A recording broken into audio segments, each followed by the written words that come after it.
No soy un terrorista, como dice el Estado chileno. No soy la representación del terrorista étnico que buscan. Soy un dirigente mapuche, parte de un pueblo. Es lo que señala Héctor Yaitul, vocero de la coordinadora Arauco Mayeco, que junto al ex candidato presidencial Jorge Arrate creó un libro, Huaychán, conversaciones de un huaychafe en la prisión política, realizado mientras estaba justamente recluido en la cárcel de Angol. Y queremos conversar sobre la publicación, la reivindicación de lo que se ha llamado la causa mapuche y de la problemática en el llamado o la llamada zona roja de la Araucanía. Bueno, para eso nos acompaña en CNN Chile precisamente uno de sus autores, Héctor Yaitul, a quien le doy las gracias por estar junto a nosotros. Y también una aclaración, porque Héctor Yaitul está cumpliendo una condena y está con un beneficio y de salida de fin de semana, y es por eso que puede estar lanzando acá su libro. Buenas noches. Buenas noches. ¿Cómo han sido estos últimos años? Bueno, de un aprendizaje bastante interesante y parte del proceso, digamos, que tenemos que asumir dirigentes y comuneros mapuche que nos ha tocado esta situación de prisión política. Yo digo aprendizaje porque son situaciones que nos llevan a un estado distinto de cosas en relación a la causa mapuche, que tiene que ver con hacer frente con otras formas, digamos, al proceso que hemos iniciado desde las comunidades, desde el territorio mismo, en lo que respecta a la defensa de nuestros derechos políticos y territoriales. Particularmente con el tema de ir profundizando, de ir discutiendo también y participando del proceso que sigue en marcha en relación al conflicto entre nuestro pueblo y el Estado chileno. Mañana tiene que estar a las 9 de la noche ya en la cárcel de nuevo. Son 5 días que está ahí en prisión. Tiempo para pensar debe tener harto. Dentro de esa forma de pensar, ¿hay algo de lo que se arrepiente? ¿O al revés? ¿Hay algo que haría distinto una vez que recupera la libertad? No, de hecho nosotros estamos ahora asimilando este proceso de la libertad parcial. Decimos libertad parcial porque estamos en esta situación de beneficios intrapenitenciarios, de salida de fin de semana, en circunstancia de que también vamos a dar continuidad a la lucha que hemos planteado desde la prisión con el caso o los encauzamientos de los que hemos sido objeto. Particularmente porque, bueno, no hay una voluntad política que nos haya abierto, digamos, la puerta hacia la libertad en este sentido, sino que aquí hay una serie de situaciones, de circunstancias que favorecieron que nosotros hoy día podamos empezar ya a salir en esta libertad, y que tiene que ver un poco, en realidad tiene que ver con la presión internacional en materia de derechos que nosotros lentamente, a través de huelgas de hambre, a través de movilizaciones, de denuncias, de pronunciamiento y del acompañamiento de ciertos sectores en el sentido de denunciar, en el sentido de posicionar la lucha de nuestro pueblo y circunscribiéndolos en los marcos de lo que ha sido la criminalización o la judicialización de la causa mapuche. En ese sentido nosotros vamos a seguir luchando porque nosotros no tenemos una garantía de que vamos a tener la libertad definitiva. De hecho nosotros, y yo particularmente, tengo que cumplir a mediados del año 21. Me quedan prácticamente más de 6 años todavía para cumplir mi condena. Por lo tanto, lo que nosotros estamos planteando es seguir la lucha en el sentido de desprocesarnos de una vez en el marco de lo que es las circunstancias que nos llevaron a prisión. Nosotros decimos que por razones políticas nos llevaron a prisión y por lo tanto nosotros vamos a generar movilización o denuncia, reclamo, y vamos a buscar los acompañamientos necesarios para que por razones también políticas nos puedan desprocesar. Me explico. En el sentido de que este beneficio intrapenitenciario no tiene nada de extraordinario, digamos. Es simplemente un beneficio que se le otorga a todo reo que tiene los requisitos y que cumple con los requisitos para poder acceder a este beneficio, como ocurrió en nuestro caso, digamos, en mi caso. Por lo tanto, sí, seguimos estando de parte del sistema procesal, está coartados de nuestra libertad, porque tenemos que continuar con este sistema de salida progresiva. En ese sentido, nosotros la búsqueda ahora es de tratar de obtener, por medio de un trabajo jurídico y también de un desarrollo político, una medida distinta que nos permita ya obtener la libertad definitiva. Y esto también va un poco en convergencia con los planteamientos de algunos organismos internacionales que han dicho abiertamente y públicamente que en relación, por ejemplo, a los comuneros que hemos sido condenados arbitrariamente o a través de indebidos procesos, sin tener la posibilidad de juicio justo, tengamos la posibilidad de que se nos revise la condena o, en su efecto, establecer un juicio nuevo. Y eso es lo que nosotros buscamos como objetivo definitivo en este tipo de cosas. A ver, usted habla en su libro, que aquí lo voy a mostrar. De hecho, aquí está la portada. Usted lo ve en su casa. Habla en su libro, por ejemplo, de que se le ha catalogado como un terrorista, que Wikipedia, por ejemplo, habla mucho de eso, que habla de sus condenas. Acá está el texto, de hecho, de Wikipedia, que lo saqué, justamente habla de todos sus procesamientos, de que se le ha catalogado incluso como el comandante. Y en su página, aquí en la 162, dice, luego de las detenciones, en fin, que empieza a nombrar, entonces lo que se maneja en los medios de comunicación es una cantidad de información destinada a configurar un estigma, a marcar a un dirigente mapuche, con el fin de mostrarlo a la sociedad como un peligro terrorista. Y en general lo habla de los medios de comunicación y lo reitera en varias ocasiones. De eso se ha tomado también, según usted, muchas autoridades. ¿Qué le gustaría comunicar a usted? ¿Qué es lo que es? De hecho, precisamente una de las razones que nos llevó a un sector de nuestra gente a desarrollar, digamos, a ser parte de un libro, tiene que ver con eso, de hacer frente a los estigmas de que somos objeto los mapuches, de un tiempo a la fecha, digamos. Bueno, si nos retrotraemos, digamos, a la historia mapuche, el pueblo mapuche siempre ha sido objeto de estigma, desde el momento en que existió este afán de parte del poder de querer hacerse de nuestros territorios ancestrales.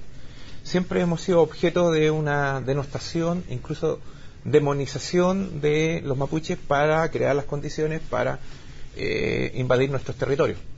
Ahora, esto ha sido histórico, ha sido una constante en la historia mapuche y no es nuevo. O sea, esta idea de estigmatizar a los mapuches, particularmente a los dirigentes que tenemos más compromiso con los derechos políticos, territoriales y culturales de nuestro pueblo, se nos sigue estigmatizando con la idea de demonizar y con eso crear condiciones para criminalizar y para perseguir.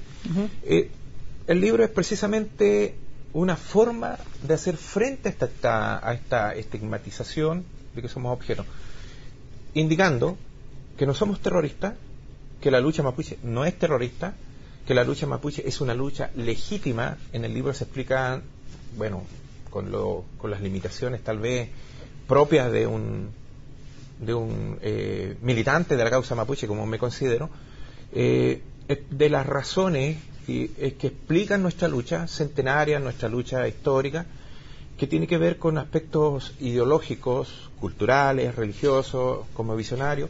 Pero yo lo escucho, Héctor, ¿y por qué? Me baso en Wikipedia, que es lo que sale acá, y también otros artículos que he ido seleccionando y que los tengo aquí en hoja.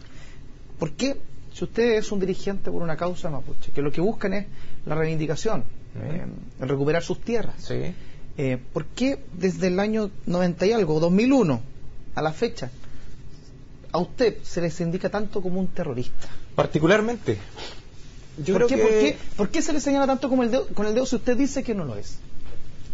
No, yo creo que esa focalización, por decirlo de alguna manera, o direccionalidad de generar un estigma, obedecen a razones obvias, por decirlo así, en cuanto a este tipo de relación que tenemos con el Estado, nuestro pueblo, las comunidades, en que hay una confrontación o antagonismo con procesos de inversión capitalista que ocurren en nuestro territorio ancestral, en el Wallmapu. Entonces, sentimos nosotros que esta construcción viene desde la oficialidad, viene desde la clase dirigente, a lo cual hacen eco los medios de comunicación de masa, que son cajas de resonancia de estos grupos de poder, que tienen intereses comprometidos con el pueblo nación mapuche. Por lo tanto, la creación de este estigma no es hacia cualquiera, es direccionada, es focalizada, y tiene que ver principalmente contra aquellos dirigentes que nos hemos comprometido más férreamente, digamos, con la causa mapuche, en los marcos de definiciones anticapitalistas o haciendo confrontar principalmente, por ejemplo, con compañías forestales o con procesos de inversión. Pero, por ejemplo, para que las autoridades y muchas personas los indiquen, usted como terrorista, señalan que, por ejemplo, todo terrorista en el sur estaría, o serían algunos, o quienes son parte, por ejemplo, de quemar fondos, de atacar a personas inocentes. ¿Usted es partidario de eso?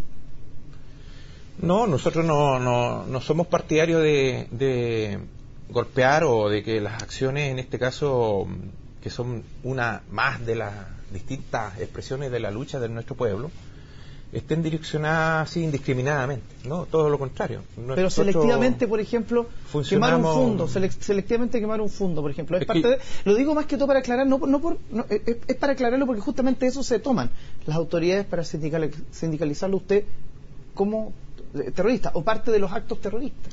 No, el argumento, por lo menos que yo haya entendido, de que siempre hayan dicho, particularmente él o este dirigente haya estado involucrado en un acto específico, dice relación más que nada con la propuesta política que nosotros levantamos, y no es tanto así contra hechos puntuales. De hecho, yo estoy en esta calidad de prisión política o en esta calidad de perseguido, y me declaro por lo mismo un perseguido político del Estado chileno en el marco del conflicto entre mi pueblo y el Estado, porque nosotros somos sostenedores de la palabra. De hecho, yo soy un dirigente político ideológico, y lo digo en el libro. Sí, está dicho. Y yo creo que eso es más, entre comillas, peligroso para el sistema que una persona que pueda estar haciendo acciones o no, que se compartan o no. ¿Y ese tipo de acciones usted cree que contaminan o no la causa que ustedes están persiguiendo? El que, por ejemplo, figuren estos incendios, por ejemplo, a ciertos fondos, más que la parte ideológica política que pudiese estar sobre la mesa. Yo creo que hay un nivel de confrontación, eso es evidente, y eso no se puede negar, digamos, que está, bueno, las razones de fondo bastante ya se han pronunciado, han analizado, han debatido al respecto, pero lo que a nosotros nos importa es que se comprenda cabalmente o en su total dimensión lo que es el conflicto mapuche. O sea, a nosotros no nos pueden enrostrar la violencia en la Araucanía o en el Wallmapu histórico en circunstancias que nosotros somos un pueblo ocupado, un pueblo oprimido por el Estado-Nación chileno desde ya hace más de un siglo, en donde se expolió territorialmente un pueblo después de una pacificación militar, en donde a nuestras comunidades, a nuestra gente se les masacró y se le continuó masacrando posteriormente después con la intromisión de colonos y otros procesos de usurpación territorial. Hasta los días de hoy nosotros sentimos que nuestro pueblo sigue siendo violentado. Entonces, hay mucho resentimiento por el tema de la violencia no se le puede enrostrar al pueblo mapuche, o no puede haber una visión unilateral al respecto. No, todo lo contrario. Aquí una mirada bastante integral del tema, del proceso y en circunstancias del conflicto, tiene que ver con conocer las razones y comprender por qué ocurre lo que está pasando en el Wallmapu. Y tiene que ver con comprender desde distintas aristas el conflicto, dimensionando todos los aspectos que están involucrados. O sea, si a nosotros se nos sigue persistiendo en la mantención del colonialismo interno estatal, con sometimiento, con negación, con no reconocimiento, con negación de tipo material, por ejemplo, en lo que respecta a la devolución de tierra, que es importante, es fundamental para nuestro pueblo, para reconstituirse, que es el planteamiento de nuestro. Entonces nosotros sentimos que hay una violencia que puede ser entendida desde una perspectiva institucional, estatal. Ahora, nosotros no sentimos que nuestras comunidades se violentan, porque sí, hay una reacción, efectivamente, hay una respuesta, hay acciones de autodefensa principalmente que tienen que ver con una situación de agravio permanente, de violencia. Hoy día, por ejemplo, el Estado chileno no puede desconocer que tiene militarizada la zona en conflicto, no puede desconocer que se han vulnerado derechos de nuestro pueblo, de nuestras comunidades, de nuestra gente. ¿Y usted cree que lo desconocen?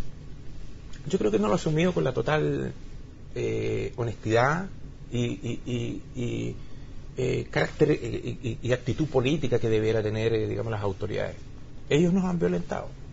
Si se trata, por ejemplo, de mostrar víctimas, nosotros no entramos en ese juego de victimizar tanto nuestro pueblo, digamos, porque ya eso nos tiene bastante saturados, digamos. Si en el marco de los conflictos por territorio, por ejemplo, por tierra, los que sacan la peor parte somos los mapuches.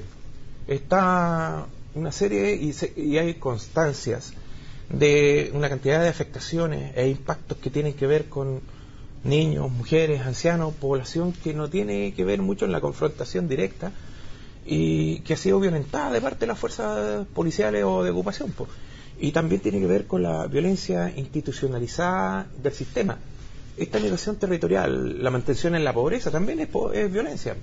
Que la gente tenga problemas con la alimentación, que tenga problemas de negación cultural, que se persista en tratar de engañar a nuestra gente con medidas multiculturales, con políticas estatales que hacen entender que el otro es un subalterno, que el otro es un ignorante y, entre comillas, es un indio que no tiene mayores derechos. Eso también nos violenta a nosotros en el sentido de que hay un discurso, pero no hay una práctica en relación a lo que significan nuestros derechos más esenciales o fundamentales de nuestro pueblo. Convenio 169 de la OIT hablaba de la consulta indígena y ahí muchos se han tomado para decir que ahí podría estar las grandes soluciones a todo este conflicto. ¿Usted cree que va por ahí el asunto? Bueno, nosotros particularmente en la CAM no tenemos una posición muy encontrada o muy cercana a esta reforma política. Nosotros somos más partidarios de las transformaciones, de los cambios y de la consecución de objetivos estratégicos para la reconstrucción de nuestra nación. ¿No se sentarían a hablar con el Estado entonces en esos términos? Yo creo que en algún momento nos vamos a tener que sentar con el Estado, pero nosotros nos vamos a tener que sentar con el Estado cuando de restitución territorial se trate. Nosotros no nos vamos a sentar con el Estado cuando nos impongan medidas multiculturales que den continuidad a las políticas asistenciales colonialistas que siguen sometiendo a nuestras comunidades. ¿Representante en el Congreso, por ejemplo, es una alternativa? O sea, lo que pasa es que aquí hay dos formas de hacer o plantearse la lucha mapuche. Una que es de un sector también muy dinámico dentro del mundo mapuche, del movimiento, que plantea que habría que empezar a reconstituir fuerza política para recuperar el territorio. Y nosotros que planteamos que recuperando el territorio nos vamos reconstituyendo políticamente, pero fuera de la institucionalidad y reconstruyendo nuestra ¿Ustedes quieren un Estado propio? Mire, la discusión no es esa, no es de si vamos a tener a la larga estratégicamente un Estado propio. Nosotros lo que queremos es reconstruir a la nación mapuche, una nación que tuvo soberanía, que tuvo un territorio, que tuvo una forma de autogobierno. Yo se lo pregunto porque desde mi visión, por lo menos, uno dice, bueno, entonces, ¿cómo logramos solucionar este conflicto? ¿Cómo se logra? Quieren autonomía, pero si es una autonomía, ¿cómo uno la puede marcar en algo? Porque en el fondo hay que llevarlo a algo eso. Sí, nosotros estamos luchando por la autonomía, nos declaramos abiertamente. ¿Cuáles son los marcos de esa autonomía? Bueno, la autonomía que nosotros planteamos es una autonomía en los hechos, que tenemos que irla recuperando paso a paso, en el aquí y ahora, por decirlo así, en la confrontación que tenemos con el Estado y con el sistema capitalista principalmente, que es nuestro enemigo principal, digamos. Es el que nos tiene en una situación de sistema de propiedad usurpada a nuestra territorialidad mapuche, a las comunidades. En ese sentido nosotros trabajamos la autonomía sobre la base de la recuperación de tierra, ¿ya? Eso es lo principal para nosotros. Pero el Estado dice que está entregando las tierras, que se están recuperando y se están entregando. Mira, yo tengo un cuestionamiento sobre la cantidad de tierra entregada. pero más allá de cifras yo creo que podemos hablar y discutir al respecto. No hay una política de entrega de tierra masiva. De hecho, muchas comunidades están activas en sus conflictos porque no existe entrega de tierra. O sea, puede haber una entrega de tierra y con mucha parafernalia se dice que se está entregando tierra, pero en la práctica existen cientos de comunidades que todavía están en la espera de su proceso de entrega de tierra. Ahora, el tema de la política de entrega de tierra nosotros la entendemos como parte de una estrategia de contención de la causa mapuche autonomista, porque se da continuidad a la política de entrega de tierra en la lógica y en los marcos del mercado, del modelo neoliberal. Y en ese marco a nosotros no nos interesa un proceso de recuperación de tierra. ¿Por qué no nos interesa? Porque nos tratan de imponer e involucrar a la fuerza a las reglas de un sistema que no es nuestro. El sistema nuestro es el mapuche, que tiene que ver con una concepción de hombre, naturaleza, en una relación en donde el concepto de la reciprocidad, del respeto a la naturaleza, a nuestra madre tierra, es muy importante, es fundamental. Por lo tanto, nosotros queremos reconstituirnos como mapuche, pero no en esos marcos del sistema de mercado. De hecho, si usted me pregunta a mí, mercado, capitalismo, mapuche, son una antítesis, hay una contradicción insolayable. Y en ese sentido, Francisco Huenchumilla, ¿lo está haciendo bien el intendente de la Araucanía? Don Francisco Huenchumilla, como intendente, sí, yo creo que ha hecho cosas que son, por considerarlas pro y contra de la causa mapuche. Primero, lo pro es instalar el tema mapuche, lo cual a nosotros también nos interesa. ¿Y el contra? Instalar la causa mapuche diciendo ciertas cosas que son importantes, que en su momento las dijo y que después se retracta, por ejemplo.